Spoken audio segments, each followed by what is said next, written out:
There's your warning. Let's get going here. Let me push some buttons and we'll get started. Welcome to the Rebel Alliance Briefing Room podcast. We are here to podcast about anything and everything Star Wars with you. Please visit our website where you can play current and past episodes. That's https://RABR.KyleJohansson.us. That's RABR.KyleJohansson.us. On the left-hand side is a navigation menu. You can use this to learn how to load the Rebel Alliance Briefing Room podcast on your Android or Apple phone and tablet. And we have direct links to our podcast on Apple and Google Podcasts. Please participate by connecting to our social media, answering questions of the week, or submitting feedback directly from the site. Again, all of these are available at the Rebel Alliance Briefing Room website at RABR.KyleJohansson.us. And now, it's time to talk Star Wars. Yeah. I am Kyle John Johansson, and this is Andrew Scott Sutton. Say hello. Hello. Andrew's being overworked again this weekend, so he is not going to be here, but we've got Rick again. Yay, Rick. Say hi. Woohoo. Yeah.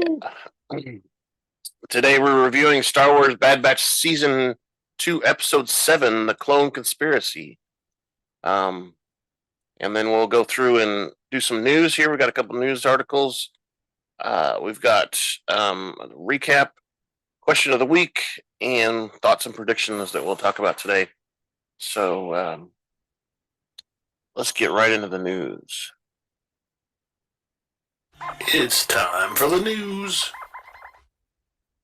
I'm excited to get into the news here because this one's going to be probably fun. So this first thing, let me switch. I'm going to share my screen just because it's always fun. Sound okay? Yes. Is that the right screen? I don't think so. Yeah, it is. Okay. It says it's the one with the Bad Batch on the screen. Can you see that, Rick? Yep, I got it. Okay, so this is a short quiz, but it's a how well do you know the Bad Batch? And I've taken it a couple times, so I figured it'd be fun to have you take it while we're on the show here. So it's fairly on the spot. They're fairly simple questions though. Some of them are hard, but they're pretty simple usually. So and this is just one of those. This is actually from StarWars.com, so this is not too difficult, but whatever. All right, let's go ahead and start this quiz. So the first question is, what is the name of the Clone Force 99 ship? You know, the one they're always riding on. It's the Marauder. Yeah, we've got the Marauder. Yep, there's 4 choices there, but all right. Who is the oldest member of the squad? Cody, Wrecker, Hunter, or Omega? I'm going with Omega. That's correct. Yay. Which 2 characters from Star Wars Rebels appear in Season 1 of The Bad Batch? First choice is Hera Syndulla, Caleb Dune and Hera Syndulla, Kanan Jarrus, and somebody else, Chopper and Sabine Wren. This one's probably a tough one, but I don't know this one. I'm gonna go with Caleb Dune and Harris, the top right. I think that's right. Yay! Woo-hoo! Caleb Dune was in the first episode. Caleb Dune was in the first episode. He was the one that was the little kid that was running away. The Jedi that was running away. Yeah. Okay. He jumped over a valley or something, gorge. All right, next question. Which character previously seen in Star Wars, The Clone Wars, has not appeared in the series so far? Has not appeared. Oh, we haven't seen Chewie. We haven't seen Chewie. There's Gunji. We saw Gunji, Captain Rex, Tarkin. So let's pick Chewbacca. Oh, it's right. How do Omega and Wrecker celebrate a mission accomplished? Blowing something up, entering a riot race, playing a prank on Tech, or sharing mantle mix? Uh, they don't play a prank, and they don't blow anything up. Wait a minute. They that mantle mix because they eat something because Yeah. they went and got something on like episode 2 or 3. Yeah, you're right. That's what it was. Which bounty hunter once kidnapped Omega? Cad Bane, Boba Fett, Aurora Singh, or Fennec Shand? Oh man, I'm gonna miss this one. I'm gonna go with Cad Bane. Ooh, that's correct though. It is. It is. Yeah, episode 1 there was like there's two or not episode 1. There's 2 episodes I think that were Cad Bane ran and he kidnapped her and then they went to the next episode and rescued her or something like that. Yeah. But Fennec Shand was in there too. She was actually helping her. Yes. Yeah. Which reg has appeared in the series? I think by reg they mean not a clone. We've got Wolf, Wilco, Toop, or Fives. I'll go with Wilco. Yeah, I think that's right. I think most of those are actually clones. Wilco's right. All right, you got 2 more questions left. How many original members of Clone Force 99 remain? Is it 4, 3, 2, or 1? Man, this is tough. Like, at what point? Like at the beginning of the series, or at this episode point? I think this quiz came out like at the beginning of this season, first or second episode. So wait, this is a trick question. Remain living or remain together or I think it's remain together. They're always on the same missions together. Then four. Oh, wait. Yeah, 4. Wrong. It's 3. Dang it. And the reason is because it's because Echo is not a clone. He's not one of the team. He joined because they rescued him and he didn't leave. So he's not an original member. Yeah. They rescued him from. They had him hooked up to some computer or something, and they rescued him. Yeah, that's right. All right, last one. Wait, yeah, no, 9 of 10. Whatever. Which planet that first appeared in Star Wars prequels has not been seen in the series? Ooh, that's a tough one too. Naboo. Sereno, Kaesh, Camino, and Naboo. Go with Naboo. That's right. Yay. Which celebrity has lent their voice to the Bad Batch? David Tennant, Ashley Eccleston, Ben Schwartz, Christian Slater. Ooh.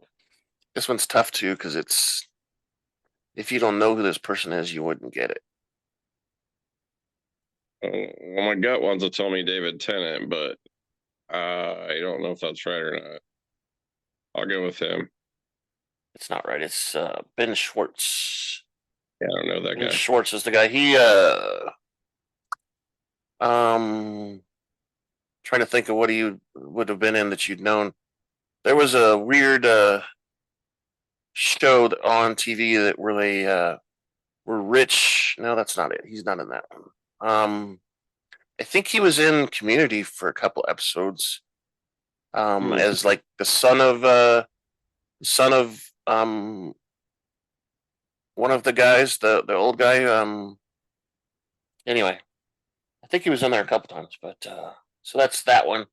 That's a little fun little thing on the news, but The next article I've got here is actually something. This is talking about what I sent you guys earlier, where the Disney announces first ever cable TV release of The Mandalorian, meaning it's not on Disney Plus, but it's on regular cable. And they're gonna do that. They're actually releasing it from season 1, episode 1, starting, and it's supposed to air on February 24th at 8 o'clock on ABC. That's a big deal. ABC is a big deal, but I guess they own ABC. So, I was going to say it's a big deal for people, but not for them because they own it. Right. Yeah. So if you don't subscribe to Disney Plus, then you can start on ABC, I guess. And that's just right before. See, the March the 1st is when all the special stuff that happens with Star Wars and whatever, because third season's is where it's premiering on Disney Plus. So anyway, I thought that was interesting. That's a real quick news thing. So they're gonna let everybody have a taste. Exactly. Let me switch my sharing again so that you guys aren't staring at my screen the whole time. Share. Okay, that's only sound. All right, there we go. Back to the regular. So that was the news. And then I'm going to do a spoiler alert.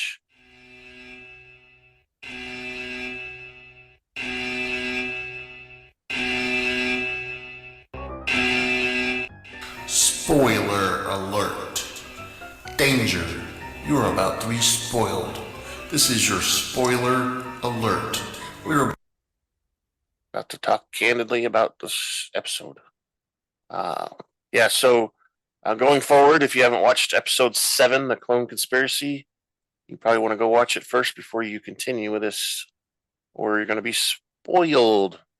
So The Bad Batch Season 2, Episode 7 aired on February 8th, and it was 29 minutes long.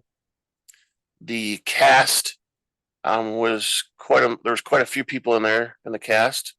We had Bail Organa and Senator Riduli, who were voiced by Phil Lamarr. And then, of course, there was quite a few different clones in there. As a matter of fact, our regular Bad Batch clones weren't even in the episode at all, right? We had Cade, Captain Rex, some random clone troopers, and then Slip. The Slip was the name of the other clone trooper. I think Slip was the one that had the beard. The other one was clean shaven. Cade was clean shaven. Those were all Dee Bradley Baker, which, as I mentioned, there's going to be at Kansas City Comic Con. There was also a Commerce Guild senator, and then Senator Chuchi, that were voiced by Jennifer Hale. Masamada, the assistant to Palpatine, the blue guy with the head things and chin horns too. He was voiced by Stanton. There was a Pantoran guard, and then of course Admiral Rampart, both voiced by Noshir Dalal, and Senator Pamlo was voiced by Sharon Duncan-Brewster. She's got a hyphenated name there. So let's run a commercial real quick. I'm trying to make it so we can get somewhere so you don't miss out on much. That's fine. That? Here we are proud to welcome our latest sponsor, Juan's Cantina, where every first week of the month on the standard galactic calendar we celebrate what the ancients call Cinco de Mayo. Come join us at Juan's for the food, mariachi music, and 34 flavors of margaritas. That's Juan's Cantina right next to the Hangar 94 of Mos Eisley Spaceport. On day 2 of the week is Taco Tuesday. All tacos are half a credit each, and enjoyed with our house margaritas. Juan's Cantina also serves the galactically famous Dos Camarones Azul Cerveza. imported directly from Kessel. Thank you again for our latest sponsor, Juan's Cantina. Yeah, wands. So did you notice the Dos Camerones as Jules Cerveza? I think that's how I pronounced it. It's obviously a beer. Cerveza is beer, but it's a blue shrimp is what that translates to. Blue shrimp beer. So like in the Mandalorian, those one guys had vats of blue shrimp that they were fermenting and stuff. It's blue shrimp beer. So there you go. I think I'll pass. You don't want to drink a blue beer, huh? You drink a green beer, but not a blue beer. Is that it? That doesn't appear to be Fireball. All right. It's time to grab your favorite beverage, pull up a chair, and join us in the Rebel Alliance briefing room, because we're going to talk about the episode.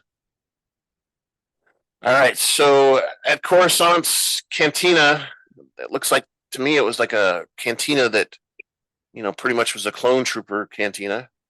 Seems like pretty much that all was there was clone troopers, kind of like a cop bar, I guess. I don't know. Clone trooper bar. Yeah, I guess that's what you claim. It's interesting though that they would have a bar that they would go to.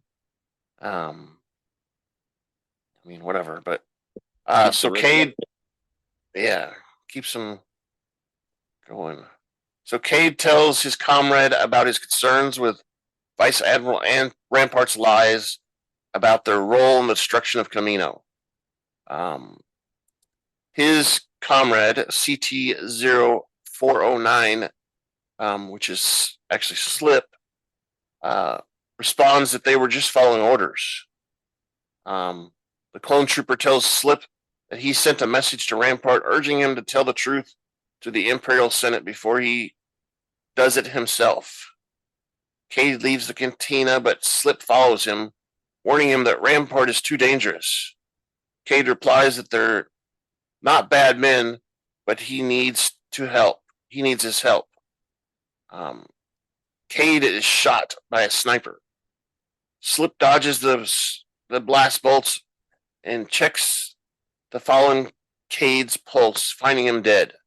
Slip returns fire before fleeing on a green speeder bike into Coruscant's skylines. Other clone troopers secure the perimeter while the assassin retreats. I thought this was an interesting little. They focused a long time on him escaping on the speeder. I thought there was going to be a chase there, but it never happened. It just kind of, almost let me down there. But that was kind of a long time that they focused on him escaping. Peter wasn't speedy. Yeah, wasn't that speedy. In the Imperial Senate, Gani Riduli of the Intergalactic Banking Clan talks about the recent cataclysmic storm on Camino and warns that they are vulnerable without the production of new clone troopers. He speaks in favor of Rampart's defense recruitment bill. A Gossaman senator seconds the motion, saying that the galaxy needs a new conscript of military that will represent the people. Senator Tyrina Pamlo argues that there are more pressing matters and the galaxy does not need a new military. So that Tyrina Pamlo, with an easy way to describe her, she was a black woman wearing a white cloak and stuff like that. She was in one of the movies, and I think it was prequels, but she was shown as a senator in one of the movies as well. Just so you know that she exists before this show. Yeah. The Arcona responds that the military forces are needed to quell insurgencies in the mid and outer rim territories. Then Senator Bail Organa counters that the deployment of the Grand Army of the Republic was a result of an Emergency Powers Act, and that creating a military based on swearing loyalties goes against the fundamental principles of the Imperial Senate. The Gotham senator disagrees, promoting Organa to ask Grand Advisor Amedda where the Emperor Palpatine stands on the defense recruitment bill. Since he is absent from the Senate proceedings, Amedda responds that he trusts this delegation to look after the interests of the galaxy. Ryo Chuchi asks why the clone troopers are not being included in the defense recruitment bill. The Gotham responds that the clone army has been gradually decommissioned since they cannot cope with their accelerated aging. Chuchi counters that the clone troopers are not droids who can be shut down, but soldiers who defended them. The Gotham questions Chuchi's interest in the clone welfare, and Chuchi criticizes the Empire for its willingness to discard the clones in spite of their sacrifices. She questions plans to commission a new army without caring for the old ones. Admiral Rampart responds this time, saying that there are provisions in place to care for the clones as they are being phased out. Chuchi asks if the clones get to say in that provisions. Rampart offers to discuss the clones' welfare provisions if she would work with him. Organa submits a motion to table the vote on the defense recruitment bill, and Senator Pamlo seconds the motion. Later out in the hall, Grand Visitor Amedda expresses concern about Rampart's inability to pass the defense recruitment bill.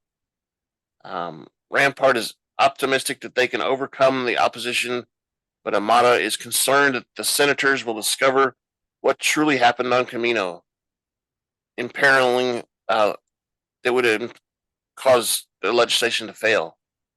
Rampart says that he provisions the deal with obstacles and talks about appeasing Chuchi enough to get the bill passed before any of the provisions regarding clones come into action. Amedda warns Rampart that there better not be any more surprises for his sake. Okay. Senator Chuchi meets with several clone troopers who are irate in the clone trooper bar, let's call it, who are irate about being phased out. They all kind of say they want to help and be in action. Slip insists on remaining a soldier. Chucking mentions that clone troopers are phased out after they have served their full rotation. Chuchi proposes crafting a pension plan, but Slip says he prefers fighting insurgents. Chuchi asks the clones to consider what happened if they're too old to fight. When a clone trooper expresses indifference, she tells them that they have to accept that their military service will eventually come to an end. Chuchi tells them that they will get to choose their own lives. She asks them how she can ensure that Rampart's bill meets their needs. Chuchi words have an effect on the clones who decide to speak with her and work out some sort of plan. Later, Slip questions Chuchi's interest in the clones' warfare and wanting to know why she even cares. Chuchi explains that clones' lack of representation in the Senate and that she can advocate for them on their behalf. Slip warns that Admiral Rampart cannot be trusted and that Kamino was not destroyed in a storm, but was attacked under Rampart's orders. Chuchi does not believe Slip, but he counters that he was stationed on Rampart's Venture-class destroyer. He adds that Rampart ordered them to bombard Kamino cities. Chuchi questions Slip's account, stating the Senate would not know that someone would come forward. Slip responds that Rampart's assigned clones were arranged for disappearance and death of the citizens who speak against him or threaten to, let everybody know the whole situation. expose the truth. There you go. Say it. Chuchi notices Slip is unwell. Slip tells her to check his service record under CT-0409 before returning to the cantina.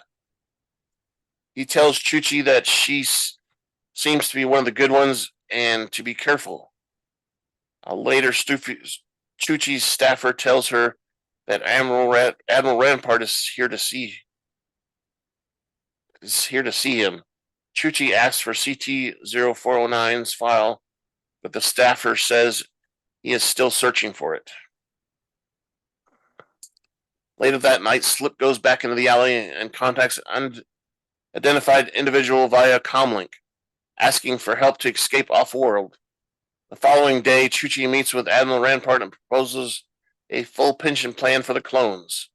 Rampart is initially skeptical of the idea due to high costs and rising insurgencies, but backs down when Chuchi threatens to withhold support for the defense recruitment bill. Rampart concedes and agrees to support her proposals to look after the welfare of the clones in return for their service during the Clone Wars.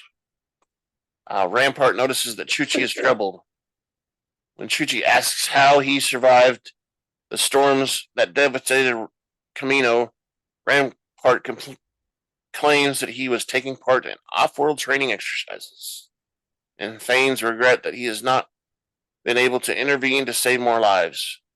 When Rampart describes the events on Kamino as tragedy, Chuchi reminds him that the majority of the Kamonian population perished.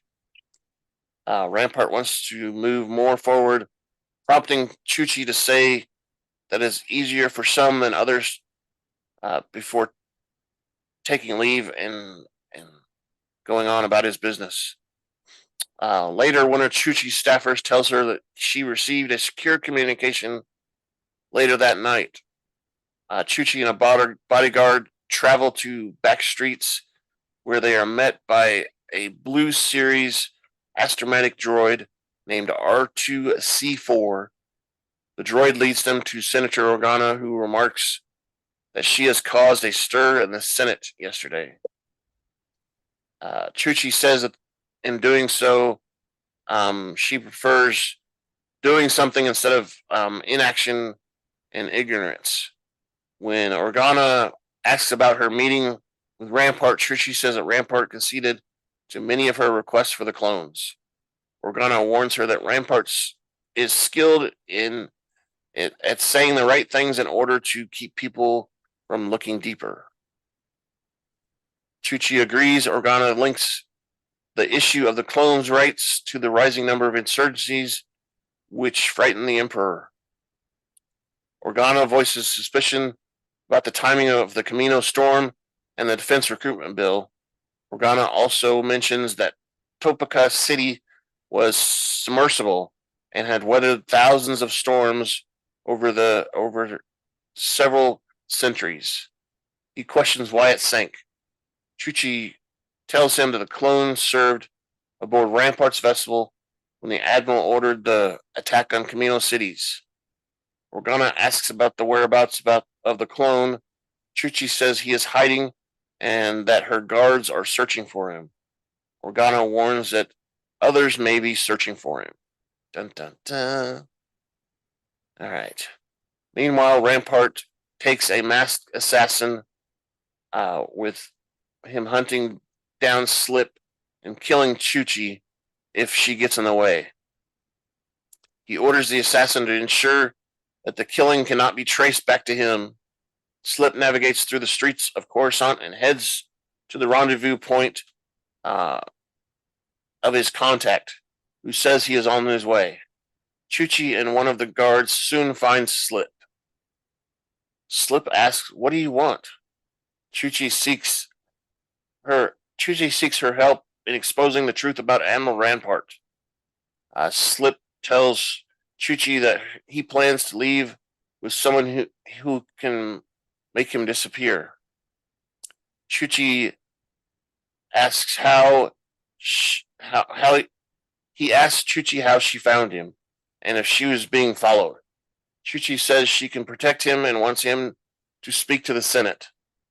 Slip warns that both their lives are now in danger and that Rampart has already killed Cade. Chuchi tells Slip that Rampart attacked not only wiped out Topoka City, but the entire Camino cities, and that he will bring justice to the fallen. Meanwhile, the assassin places Chuchi in the crosshairs of his blaster. Chuchi implores him to testify before the Senate. Her guards advise her it's time to leave, and she prepares to leave but tells Chuchi the evidence that she needs is in Rampart's command ship log. He says that he saved a backup to the central system before being hit by a phaser bolt. As the guards rush to protect Chuchi, a second guard is hit by a blaster bolt. The remaining guard tells Chuchi they have to flee. The two run at his signal, dodging the assassin. They flee through a door, but the guard is wounded in the torso, which I was surprised didn't kill him. But the assassin uses a grappling cable to pursue them inside the building, which turns out to be a factory. The guard distracts the assassin long enough for Chuchi to flee before being shot. And he screamed quite loud, too. Chuchi flees deeper into the factory, but the assassin catches up with her. We're almost done with the whole episode. Before he can finish off Chuchi, he is stunned by a hooded figure who reveals himself as Captain Rex. Surprise. Whom she recognizes. Dun, dun, dun. Right. I don't understand how they can recognize these clones because they all look the same. It sounds bad, but still, I mean, they all have the same face. How do you know which one's which? But he still had some of the blue armor to identify her. He did, but I just don't get it. How do you know which one's which? But he probably has a nameplate that we just haven't noticed. They got a barcode on their head or something, and we can't see it. I don't know. Rex throws back the question before explaining that he has come to pick up Slip. Chuchi tells him that Slip and her guards have been killed. She explains that Slip knew about what really happened on Camino, and that she wanted him to testify. The two examine the assassin, who turns out to be a clone trooper. Dun dun dun. Chuchi asks why a clone trooper would do such a thing, and Rex replies he's not a clone trooper, but intends to question him in a secure location. So he's not a clone trooper, or he is a clone trooper? I don't know. Rex questions the assassin. Yeah, that's the question there. Rex questions the assassin at Trace Marta's repair shop. You remember those episodes where they were looking for the head of the controller droid, and those two girls were there too with the Bad Batch trying to steal the same droid head. That's Trace That's Trace Martinez. That this repair shop that he's in. That's the repair shop. Do you remember also in that episode they had communication with Rex at the end of it? The two girls did. Yeah. Or informing him about a squad that he would be interested in or something like that. Yeah, so this is her shop. So thickens. Yeah. This is her shop, and he mentions that they're out at the time, so they've got plenty of time to talk to the assassin. He offers to let him go, but the clone replies that he knows that Rex won't let him go alive. The clone describes himself as a believer before killing himself with an electronic capsule in his mouth. Chuchi watches in shock and horror. And then we get the credits. She wasn't shocked. It was the assassin. Yeah. Yeah, that's right. That's right. That was a lot. This is a good episode that had a lot of content and a lot of action in it, like we've been missing for the last couple episodes. And the main characters weren't even in it. That's right. It was weird that the entire Bad Batch team was not in there. Clone Force 99, none of them were in there. Yeah. Not even Omega, which is that's 2 episodes so far this season that they've not been in an episode. Yeah. It's almost sacrilegious. I know, right? Thought this was about the Bad Batch. What happened? They were bad. Bad timeout. Yeah. So, I came up with a question of the week that was based off of one of the questions you asked. What plans does Admiral Rampart have in play to protect the new stormtrooper army? And I don't think we really know, except for he plans to assassinate anybody who goes against anything he says. But and he probably has. I would say clean house. Yeah, I would say the bill is probably drafted by Palpatine anyway, so he feels it's protected because Palpatine, is supporting it. He knows what Palpatine can do, and I don't know. I don't know if Rampart knows that Palpatine is the Dark Lord of the Sith. I don't know if he knows that yet or not. I think at one point he does know, but I'm not sure. I don't think he knows. I don't know. I don't think he knows at this point. I don't know that he knows at that point, but I think he knows that he's pulling some strings. Yeah, he's pretty I don't know, pretty protective of his stuff, I guess you could say. But yeah, and like I said, this was a pretty it was a 29-minute episode, which is one of the longer ones, but most of them are getting around 27, 28 minutes long. And then the next one coming up is 31 minutes long. So there was a lot of stuff in there, a lot going on. And I really, at the end of this episode, I was really wanting to know more about what Rex was questioning the assassin with. Because that assassin was good, but he wasn't as good as Crosshair. Because I mentioned offhand to Scott that if it was Crosshair, Crosshair wouldn't have missed as many times as that guy did. For sure. I think this episode probably is going to be one that you look back later and go, oh yeah. There was just a lot thrown out there. There was, and it's always interesting when you get Bail Organa in there because he was one of the main forces behind the rebellion and everything too. Obviously, because of Princess Leia and stuff too, but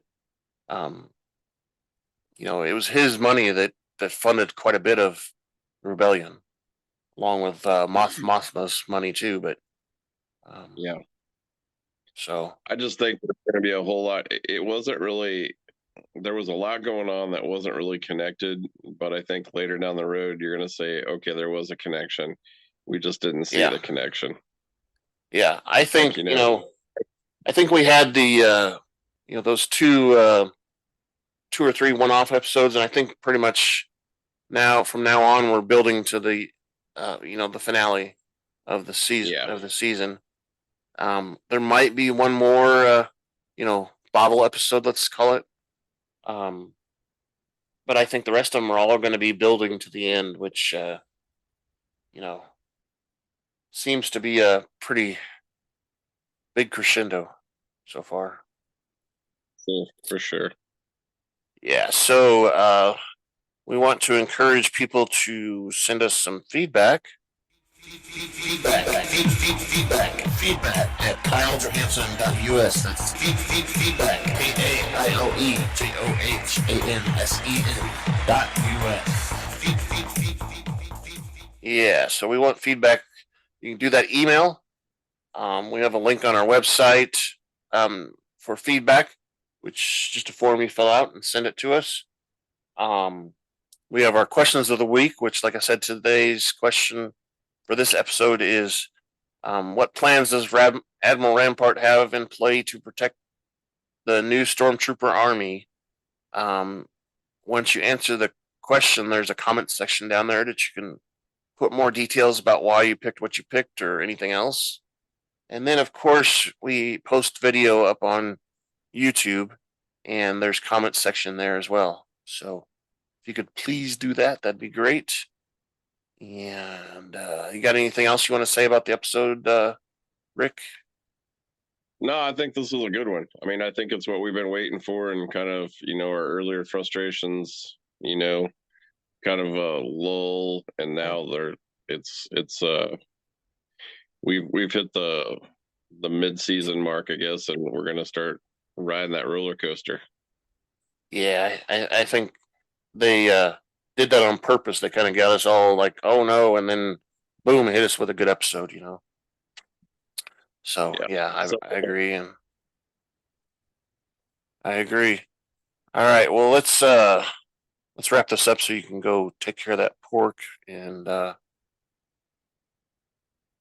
push this button here. Thank you for listening to the Rebel Alliance Briefing Room podcast. Please visit our website where you can play current and past episodes. That's https://RABR KyleJohansson.us. That's RABR.KyleJohansson.us. On the left-hand side is a navigation menu. You can use this to learn how to load the Rebel Alliance Briefing Room podcast on your Android or Apple phone and tablet. And we have direct links to our podcast on Apple and Google Podcasts. Please participate by connecting to our social media, answering questions of the week, or submitting feedback directly from the site. Again, all of these are available at the Rebel Alliance Briefing Room website at RABR.KyleJohansson.us. This podcast in no way is approved, sponsored, or owned by Lucasfilms Ltd., Disney, Disney Plus, or any of its subsidiaries. All opinions are solely owned by Kyle and or Scott, and in no way express the views or opinions of their past or present employers. Views and opinions are not supported or restricted by Lucasfilms Ltd., Disney, Disney Plus, or any of its subsidiaries. Any rebroadcast, reproduction, or any or other use of this podcast and its affiliate sites without consent of Super Duper Podcast Network and its host is prohibited. I am Kyle Johansson, and this is Andrew Scott Sutton. Say goodbye now. Bye-bye. Goodbye. Goodbye. That's it. I'm going to pause it here.